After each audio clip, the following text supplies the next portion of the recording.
Vamos a empezar la conferencia que está programada para las 7 sobre la destrucción de la antigua Yugoslavia y sus consecuencias. Para ello nos acompaña el señor Isbatay, que es un antiguo militante del ambiente NR en Francia. Fue uno de los fundadores de Lutte du Peuple, de la lucha del pueblo. Actualmente vive en Belgrado. Es consejero del movimiento patriótico Otadžbina, que sería algo así como Madre Patria.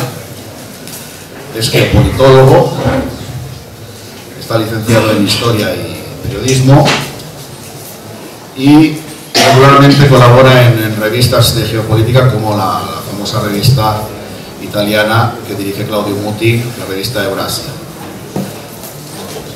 entre otras revistas. Y bien, vamos a empezar. Vamos. Lorsqu'au début des années 1990,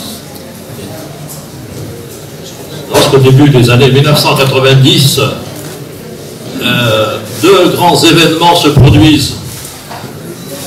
La réunification allemande s'est produite et l'implosion soviétique.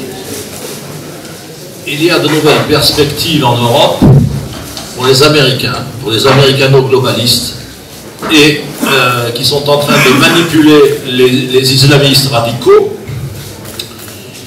et ils décident de désintégrer la Yougoslavie. Cuando a inicios de los años 90 se dibujó el proceso de destrucción de Yugoslavia, el contexto internacional estaba marcado por dos acontecimientos decisivos, como fueron la reunificación alemana y la inclusión soviética. Una de las herramientas para acabar con la Unión Soviética fue el renacimiento islámico, un renacimiento que fue instrumentalizado por los americanos en Afganistán, como todos sabemos, y con el Pacto de Varsovia disuelto en julio del 91, la Organización del Tratado Atlántico, la OTAN, que había sido creada para hacer frente a la amenaza soviética, ya no tenía justificación. Entonces la guerra de Yugoslavia sirvió de pretexto para mantener su expansión. Con el bloque soviético ya destruido, el Pacto de Varsovia disuelto, se asiste en el área islámica a un renacimiento musulmán. Los Estados Unidos piensan que ya es el momento de empezar. La Yougoslavie était un pays intermédiaire, un pays de troisième voie, un pays socialiste, mais qui avait rompu avec l'Union soviétique et qui était à la tête du mouvement des pays non alignés. Et c'est sans doute aussi un motif de la volonté de désintégration de la Fédération yougoslave. Es decir, la Yugoslavia era un Estado socialista que no pertenecía al bloque del Este. O sea, el mariscal Tito se peleó con Stalin en el 48 y ello permitió sacar al país de la órbita soviética, ¿no? Que hizo como un país de tercera vía, una especie de tercera vía, fundada en la autogestión y la no alineación. Es por eso que Belgrado fue la capital de los movimientos de los países no alineados, que ni este ni oeste quedó en el 61. Et d'où l'opposition entre Staline et Tito à partir de 1948. Une opposition utilisée par l'Occident, qui y trouvait son intérêt.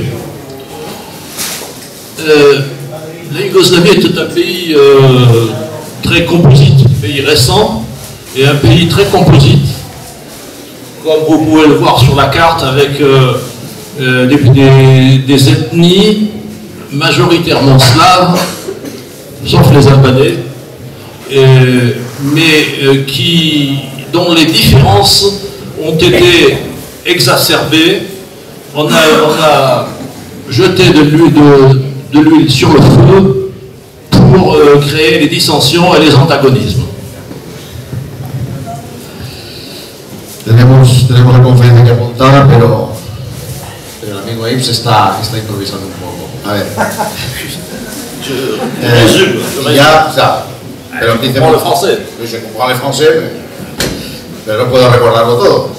Básicamente lo que yo decía es que el mariscal Tito logró mantener a Yugoslavia fuera del bloque soviético, pero los ingleses también le ayudaron a ello, y una vez que el bloque soviético cayó, Yugoslavia ya no tenía ningún interés en mantenerla y se fue directamente a destruirla. Y para ello se agitaron, como se ve en el mapa, las diferentes nacionalidades que había.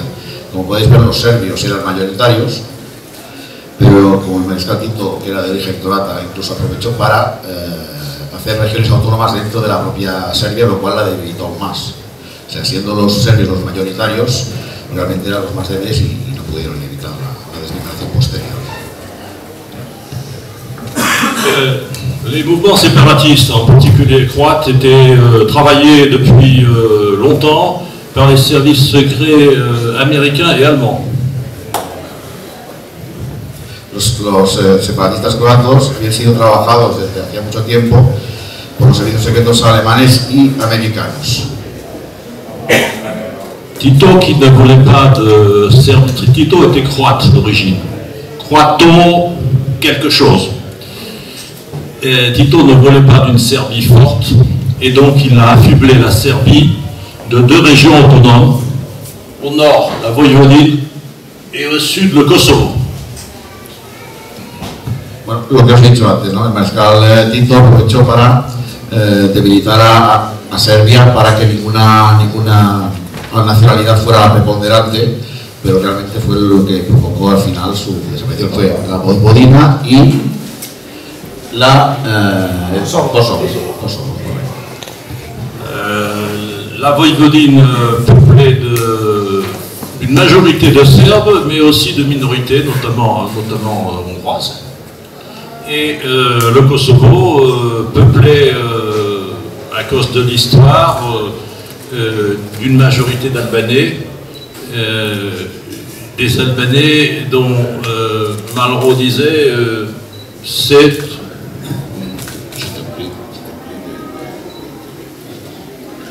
de lire. On ne peut pas suivre. Oui. D'accord, alors, on va lire. Donc, l'affrontement a commencé en Krajina. Krajina, c'est une partie de la Croatie. Il a commencé en Krajina, où vivait une forte communauté serbe. Les séparatistes n'étaient pas les Serbes, c'était les Croates. Et les Serbes étaient partisans de l'unité yougoslave. Et les Croates voulaient s'en détacher.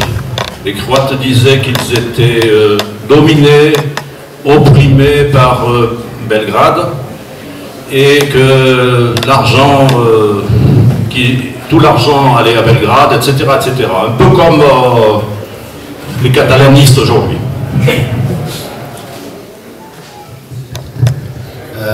Los separatistas no eran en el Kosovo, los separatistas no eran los partidarios de la unidad yugoslava, sino los croatas que querían destacarse de ello. En consecuencia, los serbios crearon la República de Krajina con la ciudad de Knin como capital. Donc, la guerre a commencé en Slovénie et en Croatie. Les Croates ont été soutenus par une société de mercenaires américaine, Military Professional Resource Inc., qui travaillait en collaboration avec le gouvernement américain.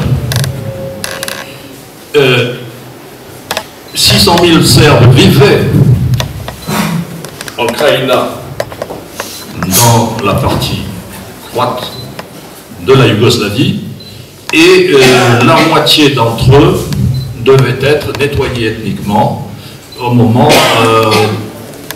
des opérations combinées armée croate en formation, MPRI et OTAN. Oficialmente, los Estados Unidos hubo un enfrentamiento en Krajina. Oficialmente los Estados Unidos no participaban en esas operaciones, pero se sirvieron de la sociedad militar privada que...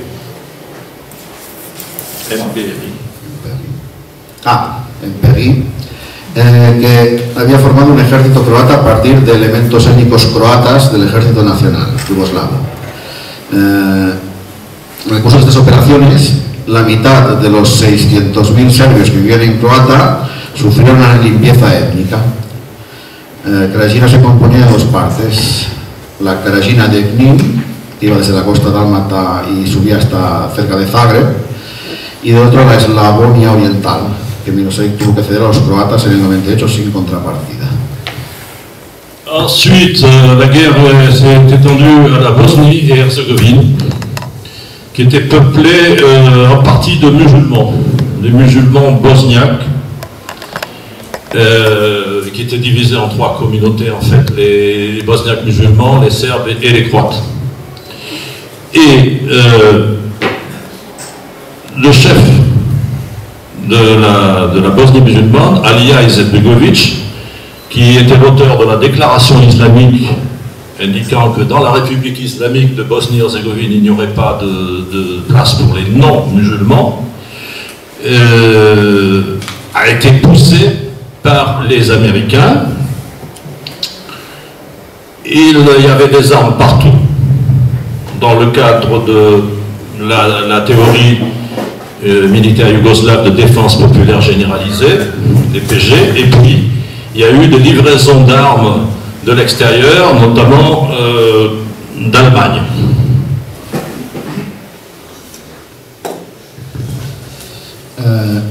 La secesión de Eslovenia y de Croacia tenía que conllevar otra secesión, la de Bosnia y Herzegovina, el 6 de enero del 92.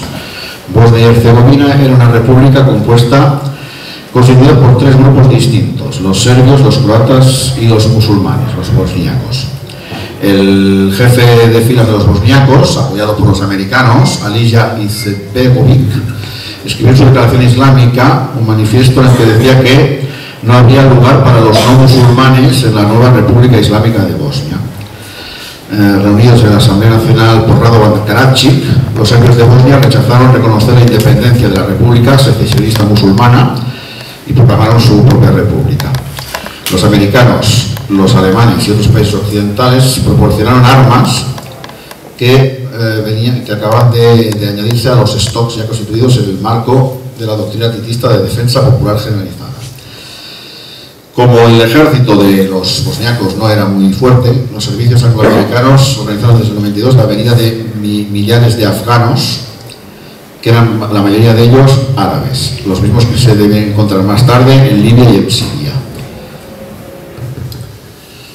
À partir de 1992, les services secrets anglais et américains ont introduit en Bosnie-Herzégovine des Afghans, des partisans islamiques radicaux de Osama Ben Laden. Et on devait les retrouver les mêmes ensuite en Syrie et en Libye. C'est un combat. Izetbegović était un frère musulman et il a constitué une petite armée à partir des éléments musulmans de l'armée nationale yougoslave. Mais les gens de Ben Laden formaient le groupe Choc.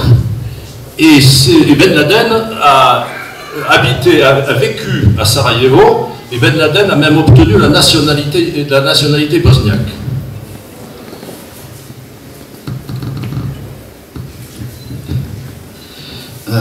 La prensa occidental escondió las actividades de estos yihadistas, como escondió la presencia de miembros de Al-Qaeda en Bosnia. El mismo Bin Laden tuvo una residencia en Sarajevo y Alija Izetbegović, el hermano musulmán, tuvo un pequeño ejército para ello.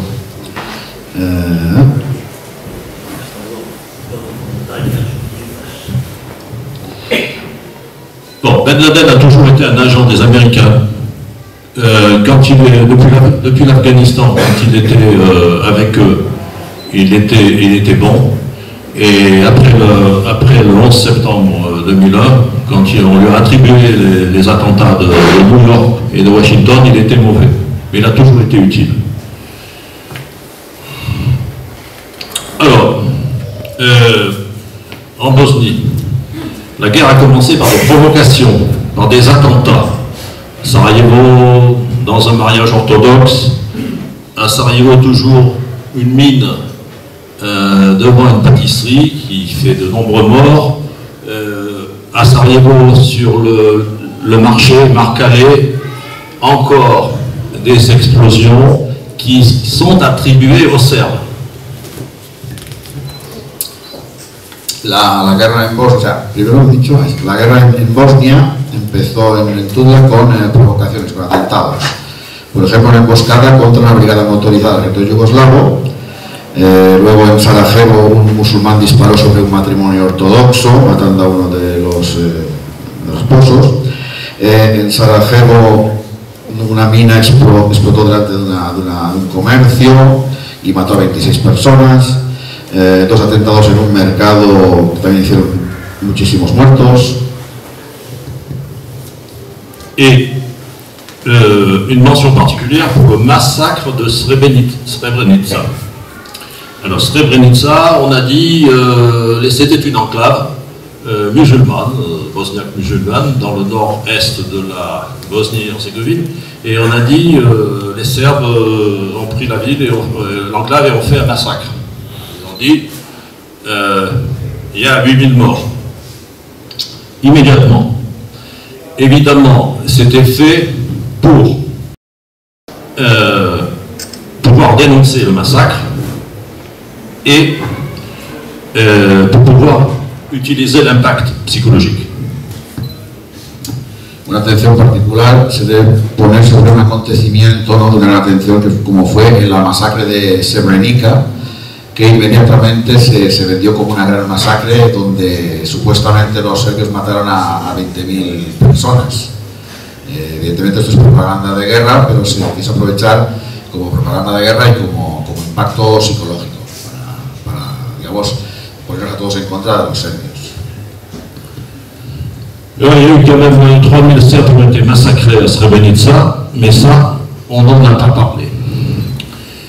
J'ai eu dans les mains un document de l'ONU, des Nations Unies, daté d'une semaine après la chute de l'enclave, un document paraphrasé par les représentants des 3 groupes, ONU, musulmans, bosniaques et serbes, et où il était indiqué que l'évacuation de l'enclave s'était passée normalement. Malgré cela, la presse a embrayé et on a imputé un massacre qui a servi à bombarder les Serbes de Bosnie. Il y a eu un premier bombardement de l'OTAN en Bosnie pendant 3 semaines. Sin embargo, se han evaluado en más de 3.000 el número de asesinatos de serbios en Srebrenica y los alrededores. Y nos dice que tú has tenido en sus manos un documento de la ONU, datado una semana después de la caída del enclave. Y este documento nos indica que esta caída se produjo sin ningún tipo de problema, se hizo todo correctamente y ello sirvió como excusa para el posterior bombardeo sobre Serbia. En fait, il y a eu des pertes, mais les pertes étaient occasionnées dans la 28e division de l'armée bosniaque musulmane qui avait fait une percée en direction des lignes musulmanes et pas dans la population civile. Sin embargo, se ha demostrado una racha de la 28 división del ejército bosniaco que, digamos, hizo una masacre contra de su propia gente. Alors évidemment, la guerre yougoslave, c'est un exemple d'un laboratoire. La guerra de Yugoslavia es un ejemplo de laboratorio. On a dit, il y a eu des images satellites de charniers. Ha habido imágenes satélites de carnicerías. Et c'était faux, les images venaient de vieux avions U-2, d'avions avec du matériel obsolète. Ha habido imágenes satélites de aviones U-2 totalmente obsoletos. Qui ne permettaient pas de faire des images précises. Que no permiten hacer imágenes precisas. Et la preuve du mensonge, c'est que personne ne peut consulter ces images parce qu'elles sont sous embargo pendant 50 ans. Y claro, estas imágenes resulta que durante 50 años no podrán ser consultadas. En fait, ils ont voulu faire psychologiquement, faire une analogie entre Srebrenica et Guernica. Y ellos han querido hacer emocionalmente una comparativa entre Srebrenica y Guernica. De la même façon, le mémorandum de l'Académie serbe des sciences et des arts a été présenté par la propagande médiatique comme le Mein Kampf serbe.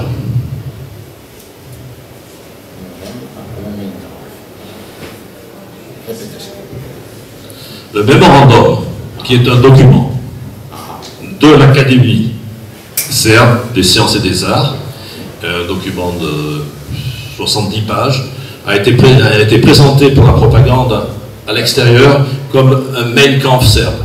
Sí, los serbios hicieron como un memorándum sobre todo lo de Srebrenica, y los occidentales lo único que han hecho ha sido decir que eso era el Mein Kampf de los serbios. Même chose au Kosovo. Lo mismo para Kosovo. Le Kosovo, c'est très important pour les Serbes. El Kosovo es muy importante para los serbios. C'est la bataille de Kosovo-Polje en 1389. Simbolizado por la batalla de Kosovo-Polje en 1389. Contre l'Empire ottoman. Contra el Imperio Otomano. Et après cette bataille, qui est perdue par les deux, d'ailleurs aussi bien par les Serbes orthodoxes que par les Turcs musulmans, Esta batalla resulta que fue perdida por los dos. Les Turcs vont quand même mettre la main sur les Balkans. Y los turcos quisieron poner su mano sobre los Balcanes. La période ottomane a duré 5 siècles. El periodo otomano duró 5 siglos. Avec un reflux au 19e siècle. Bueno, pero hubo el reflujo, digamos, del siglo XIX. Et la renaissance d'un État serbe. Y el renacimiento de un Estado serbio. En 1878, le Congrès de Berlin organise le découpage de la région. En 1878, el Congreso de Berlín consagra, digamos, la partición balcánica de las nacionalidades. L'État albanais n'existe pas encore. El Estado albanés no existe entonces. Bismarck dira c'est un simple lieu géographique. Bismarck mismo dirá que solo es un simple lugar geográfico. Mais l'Autriche-Hongrie a annexé la Serbie en 1908. Pero Austria-Hungría a annexé la Bosnie-Herzégovine en 1908. Austria-Hungría anexó la Bosnia-Herzegovina en 1908. Elle veut s'étendre vers l'est. Con el fin de irse hacia el este. Et elle prend prétexte de l'assassinat à Sarajevo de l'archiduc François Ferdinand.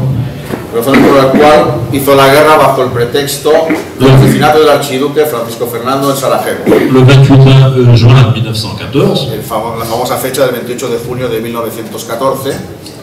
Et avant, en 1912, l'Autriche pousse la création d'un État albanais.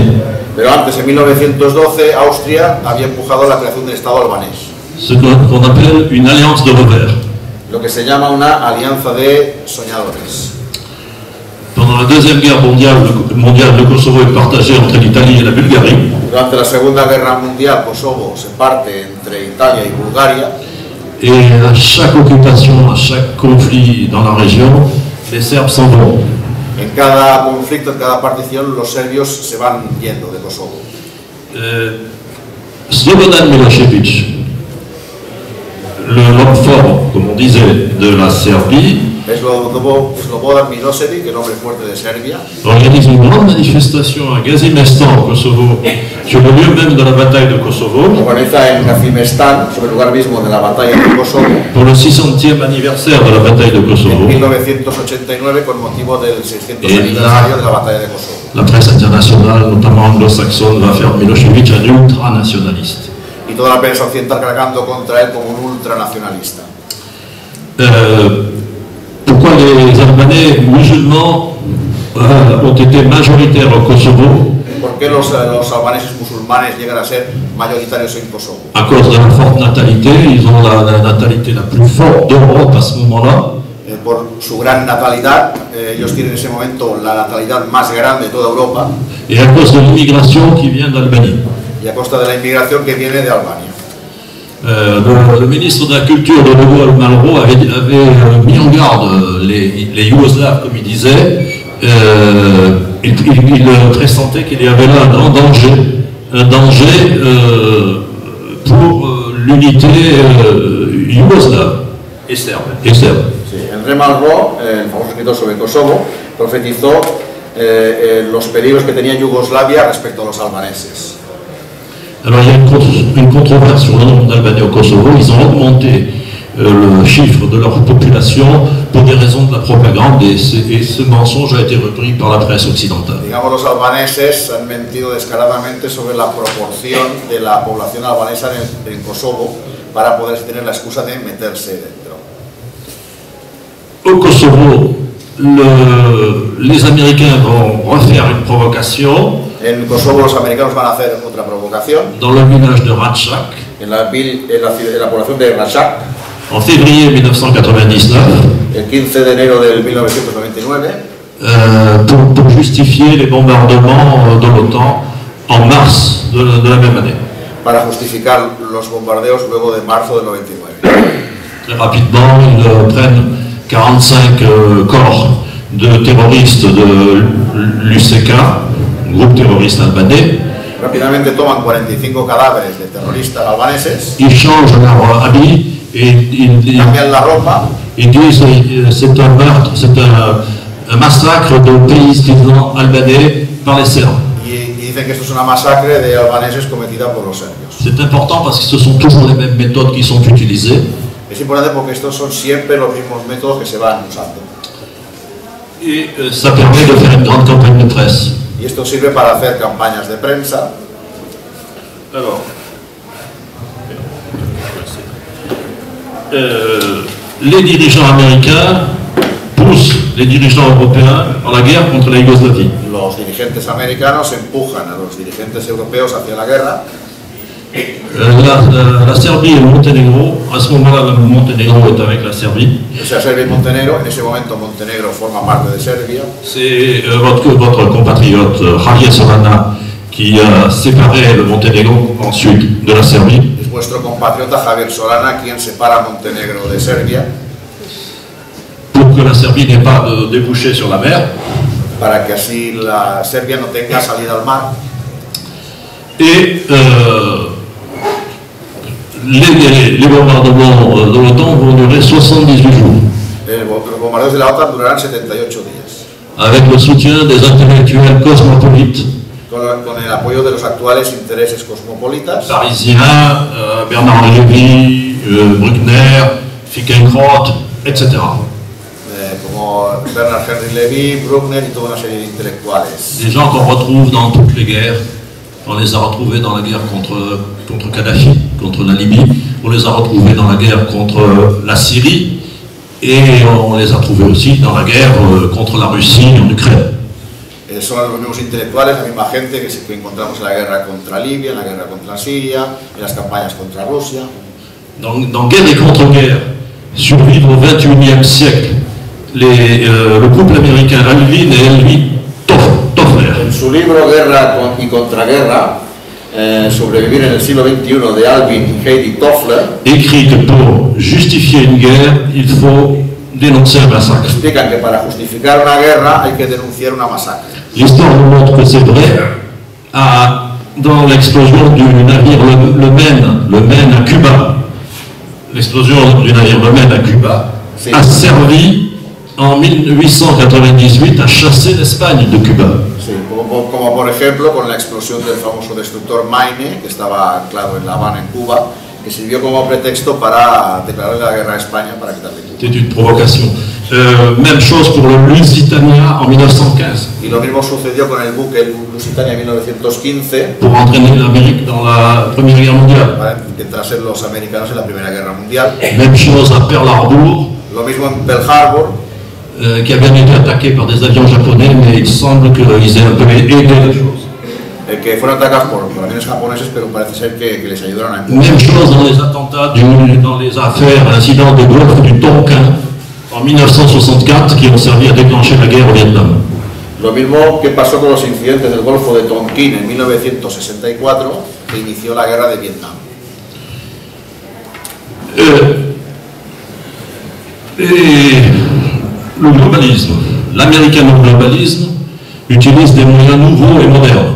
El globalismo, el americano-globalismo utiliza medios de combate más modernos. Des sociétés de relations publiques. Las sociedades de relaciones públicas. Pour la Yougoslavie, c'est la société Ruderfin Inc. Il y en a aussi une autre qui a été payée pour donner une bonne image des séparatistes. Por ejemplo, en Yugoslavia tienen la sociedad Ruderfin Inc. y otra que usan sus influencias para dar una buena imagen de los separatistas. Ces sociétés de relations publiques sélectionnent des informations et des images. Estas agencias seleccionan informaciones e imágenes. Elles manipulent les informations et les images. Manipulan las informaciones y las imágenes. Et elles fabriquent aussi de fausses informations. Y así se fabrican las falsas informaciones. Ces sociétés de relations publiques utilisent des figures médiatisées. Estas sociedades utilizan figuras que todos conocemos mediáticas. Par exemple, dans la guerre yougoslave, ils ont utilisé Sœur Teresa et l'abbé Pierre. Por ejemplo, para la guerra de Yugoslavia utilizaron a la Madre Teresa o al abbé Pierre francés. Et je suis sûr que dans l'affaire catalaniste là, récente, ils ont fait la même chose avec Yoko Ono. Yo estoy seguro que en el caso catalán han hecho lo mismo con Yoko Ono. Avec ce personnage-là qui est à l'ambassade de Grande-Bretagne, qui s'appelle Julian Assange. Assange, oui. Assange. Y lo mismo lo han hecho con Julian Assange. Et avec l'actrice américaine Pamela Anderson. Y la actriz americana Pamela Anderson. On utilise des figures connues pour faire passer un message. Utilizan figuras muy conocidas para pasar sus mensajes. On utilise aussi les organisations non gouvernementales. Se utilizan también las ONGs. Alors, la première, la plus importante, c'est la fondation Soros. La más importante, la primera, es la Fundación Soros. Open Society Foundation. La Open Society Foundation. Qui est une pieuvre mondialiste. Que es un gran apoyo mundialista. Qui a de nombreuses divisions, que tiene muchísimos departamentos. Il y a National Endowment for Democracy. Está la NED, la National Endowment for Democracy. Qui avoue faire le travail que faisait avant la CIA. Que hace el trabajo que antes hacía la CIA. Vous avez Human Rights Watch. La Human Rights Watch. Qui livre des dossiers aux agences de presse et aux journaux. Que da dosieres de prensa a todos los medios. Vous en avez d'autres, vous avez International Crisis Group. International Crisis Group. De Morton Abramovich. Juste une chose sur lui. Morton Abramovich est l'homme qui a livré les missiles Stinger à Osama Ben Laden en Afghanistan.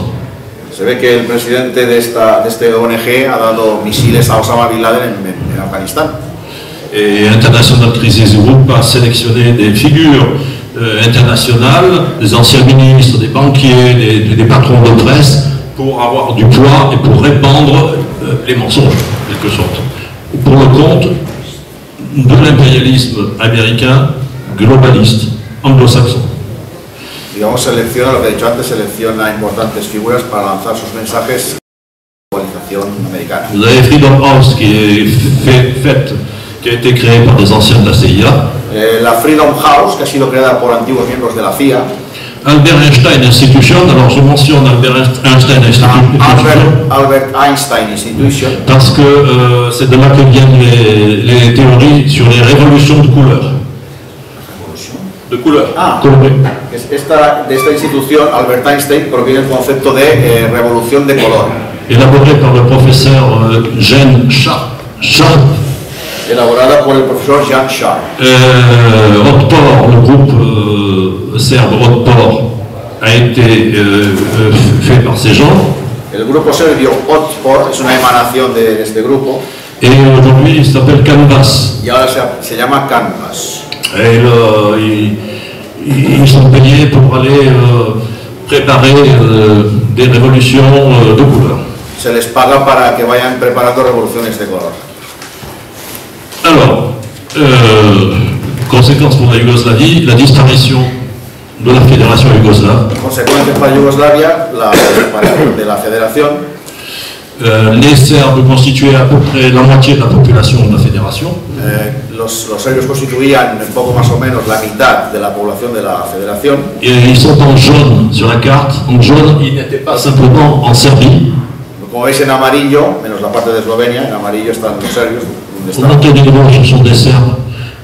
C'est la même langue, c'est la même ethnie et c'est la même religion. O sea, Montenegro es el mismo país, la misma religión, la misma lengua, la misma cultura, todo igual. Ils l'ont pas mis en jaune, mais ça devrait être en jaune. Et ils ont créé des micro-États. Han creado microestados. Et le paradoxe de ce sans-frontiérisme affiché Y la paradoja de este sinfronterismo de Kouchner et de Javier Solana de Kushner y de Javier Solana et de Soros, y de Soros, c'est que ce sans-frontiérisme a multiplié les frontières. es que el sinfronterismo ha multiplicado las fronteras. Oui. On finit. Avant, il y avait une seule frontière pour la Yougoslavie. Antes había 5 fronteras en Yugoslavia. Maintenant, il y en a 7. Y ahora hay 7. Et c'est des vraies frontières. Son fronteras reales. Je vous assure que pour passer, il faut donner le passeport, il faut donner les documents de la voiture, ils regardent partout, ce sont de vraies frontières. O sea, son fronteras reales porque para pasar pues, necesitas el pasaporte, los documentos, te registran el coche. Je pense que si demain, je pense que ça ne se fera pas, mais si la Catalogne avait un État soi-disant indépendant, Yo pienso, no pasará, pero si Cataluña fuera un estado independiente, il ferait des frontières, de vraies frontières. haría una frontera como estas, una frontera así. Alors la guerre a entraîné évidemment de nombreux morts, les chiffres sont faux, tous les chiffres sont faux. Las guerras entrañan muertos, evidentemente, pero aquí todas las cifras son disparatadas. Sans doute qu'il y a eu 200 000 morts pour toute la Yougoslavie. Sin duda que ha habido 5.000 muertos en toda Yugoslavia. Et pas simplement pas 200 000 pour la seule Bosnie-Herzégovine. Y no 200.000 solo para Bosnia, como se dice. Et William Cohen, qui était le secrétaire d'État à la Défense au moment de la guerre du Kosovo, de l'agression contre le Kosovo, William Cohen avait inventé 100 000 morts au Kosovo. Entonces, un secretario de Estado americano se inventó la cifra de 5.000 muertos solo para Kosovo. Évidemment, non seulement beaucoup de gens sont morts, mais ils sont morts aussi de maladies, parce qu'en bombardant, l'OTAN a diffusé des poisons, pas simplement le fameux uranium appauvri, mais aussi des poisons chimiques, et l'OTAN a fait aussi une guerre bactériologique. Pero claro, antes de la guerra también ha habido la OTAN se ha dedicado a difundir graves enfermedades entre la población, no solo con el uranio enriquecido, sino que han distribuido veneno por todas partes. Beaucoup de gens sont morts et encore meurent aujourd'hui des conséquences de ces maladies. Mucha gente murió entonces y aún ahora todavía siguen muriendo a consecuencia de esas enfermedades. Une partie du pays a été occupée, les Américains ont installé des bases militaires. Una parte del país está ocupada, los americanos han puesto bases militares. Des bases militaires de l'OTAN, mais aussi des bases militaires de l'US Army. Las bases militares de la OTAN, pero también del ejército americano. Comme Camp Bondsteel au Kosovo. Como han hecho en Kosovo. Les accords de Dayton pour la Bosnie et de Kumanovo pour le Kosovo ont été trahis. Los acuerdos de Dayton sobre Bosnia y de Kumanovo sobre Kosovo han sido traicionados. Pour Dayton, on s'est servi de Milosevic à Dayton. Para Dayton se sirvieron de Milosevic. Pour donner aux Serbes la moitié, octroyer aux Serbes la moitié de la Bosnie. Para darles a los serbios la mitad de Bosnia. C'est en jaune ici, là, derrière. Et bon, ils sont arrangés pour faire une zone intermédiaire en mettant un Brechko, en mettant un shérif américain. Una brecha para intentar ir metiendo a los americanos por allí. Pour couper en deux la República Srpska. Para partir en dos a la República Serbia que está en Bosnia. Quant au Kosovo, c'est encore plus grave. En cuanto a Kosovo es un poco más grave. Les Serbes ont accepté les accords de Kumanovo et la résolution 1244 des Nations Unies. Los serbios no han aceptado la resolución de Kumanovo y la résolution 1244. Y la resolución 1244 de la ONU. Ils ont accepté ça uniquement parce qu'il était prévu No solo han aceptado porque han previsto une force militaire serbe sur les frontières du Kosovo, una fuerza militar serbia sobre la frontera de Kosovo, le retour des 250 000 Serbes qui sont partis au moment des bombardements, el retorno de 250.000 serbios cuando fueron bombardeados, et l'autonomie dans le cadre de la Serbie, y la autonomía en el marco de Serbia, et pas l'indépendance. pero no la independencia. Et la dite communauté internationale, qui n'existe pas, c'est les grandes puissances, principalement anglo-saxonnes, et ensuite nos pays, la France, l'Espagne, l'Italie, l'Allemagne. Se ha hecho Kosovo una especie de no país que no está reconocido por muchos países, entre ellos España. Ils ont soutenu cette infamie. Ils ont soutenu cette trahison. Están apoyados por esta tradición. Puisqu'ils ont dit qu'il y aura l'autonomie et l'indépendance a été proclamée et ils ont reconnu. Claro, se les dijo que habría autonomía, pero al final hay independencia. Je dois saluer l'Espagne, quel que soit son gouvernement, Yo debo saludar a España y a su gobierno, qui n'a pas reconnu l'indépendance du Kosovo. que no ha reconocido la independencia de Kosovo. Il y a 5 pays en Europe qui n'ont pas reconnu l'indépendance du Kosovo, ce sont l'Espagne, la Slovaquie, la Roumanie, la Grèce et Chypre. Hay 5 países en la Unión Europea que no han reconocido a Kosovo. Entre ellos están La Slovaquie, Eslovaquia, la Roumanie, Rumania, la Grèce Grecia et Chypre. y Chipre. On a créé des micro-États au nom du Nation Building états-unien. Se han creado microestados con el Nation Building, ils appellent ça. nombre de Nation Building Les droits de l'homme, human rights, y de los derechos humanos, freedom et tout ça. freedom y todo lo que siempre dicen. Et ils ont créé des micro-États, ils ont installé des corrompus Han hecho microestados y han instalado en ellos gente corrupta à la tête et des gens incompétents. y gente incompetente. Et on a réouvert les plaies anciennes, un peu comme ce qu'on parlait dont on parlait avec Companis. Là. On a réouvert les guerres antérieures. Y han reabierto un poco la guerra que ya hubo antes. Les divisions nécessaires au maintien de la balkanisation sont maintenues O aujourd'hui. sea, las divisiones que fueron necesarias entonces para balcanizarlos se han mantenido. Le Kosovo n'est même pas un micro-État, un État croupion, c'est une zone grise aux mains de la mafia albanaise. Kosovo mismo no es un microestado, sino una zona gris en manos de la mafia albanesa protegida por la Unión y la OTAN. Et pas l'OTAN. Les Américains ont une grande base au Kosovo, comme je l'ai dit tout à l'heure, Camp Bondsteel. Los americanos tienen una gran base en Kosovo, que es el campo Bondsteel. Résultat, ceux qui ont proclamé l'indépendance, les entités qui ont proclamé l'indépendance ont joué la comédie de l'indépendance. Las entidades que han proclamado la independencia en realidad han jugado a la comedia de declarar la independencia. La Croatie, et la présidente de la Croatie actuelle est une ancienne responsable de l'OTAN. El actual presidente de Croacia en realidad es una antigua responsable de la OTAN. Autre conséquence, ces populations en Bosnie-Herzégovine, en Croatie, Las consecuencias de esto para Bosnia. au Kosovo s'en vont. Elles partent. El Kosovo se va. Elles partent, elles veulent partir là où veulent partir tous les migrants et les faux réfugiés économiques. Et on nous présente ça comme des Syriens, ils veulent aller en Allemagne. Claro, es un lugar donde todos los migrantes llamados sirios se van para allí para luego irse para Alemania. Beaucoup d'Albanais se font passer pour des Syriens. Muchos albaneses se hacen pasar por sirios. Puisqu'il y a eu trois grandes zones de passage. Il y a eu le détroit de Gibraltar, ça vous le savez. Il y a eu l'Italie. Ha habido 3 grandes zonas de paso hacia Europa: Gibraltar, et Italia, la Turquie, Grèce et Balkans. y Turquía, Grecia y los Balcanes. Oui, les Serbes ont donc subi un préjudice moral parce qu'ils ont été diabolisés. Hay un prejuicio moral sobre los serbios porque han sido demonizados. Ils sont toujours diabolisés parce qu'on a tellement fait de propagande que c'est dans la tête des gens, c'est resté. Han hecho tanta propaganda contra los serbios que esta propaganda todavía se mantiene en la cabeza de la gente.